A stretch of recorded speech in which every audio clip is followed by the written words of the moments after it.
وأجدر أن لا يعلموا حدود ما أنزل الله على رسوله والله عليم حكيم. ومن الأعراب من يتخذ ما ينفق مغرما ويتربص بكم الدوائر عليهم دائرة السوء والله سميع عليم.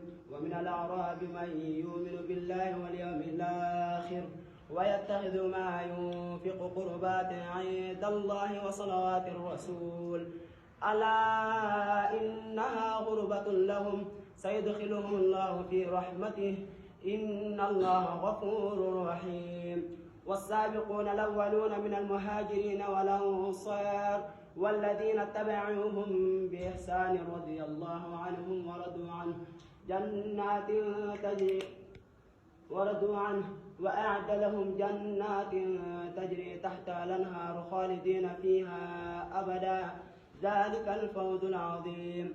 وممن حولكم من الأعراب منافقون ومن أهل المدينة مرضوا على النفاق لا تعلمهم نحن نعلمهم سنعذبهم مرتين ثم يردون إلى عذاب عظيم.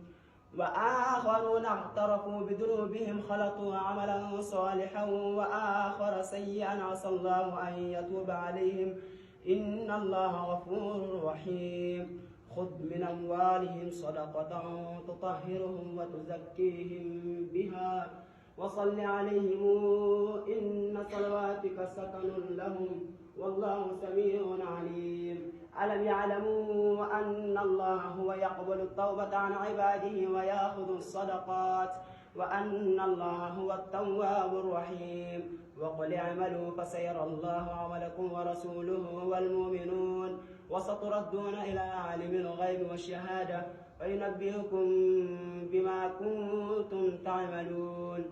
وآخرون مرجون لأمر الله إما يعذبهم وإما يتوب عليهم والله عليم حكيم. الذين اتخذوا مسجدا ضرارا وكفرا وتفريقا بين المؤمنين وإرصادا لمن حارب الله ورسوله من قبل وليحلفن إن أردنا إلا الحسنى والله يشهد إنهم لكاذبون.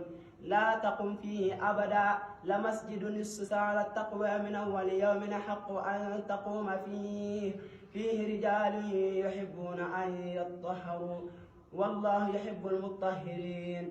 أفمن أسس بنيانه على تقوى من الله ورضوان خير أم من أسس بنيانه على شفا جرف نهار فانهار به في نار جهنم والله لا يهدي القوم الظالمين.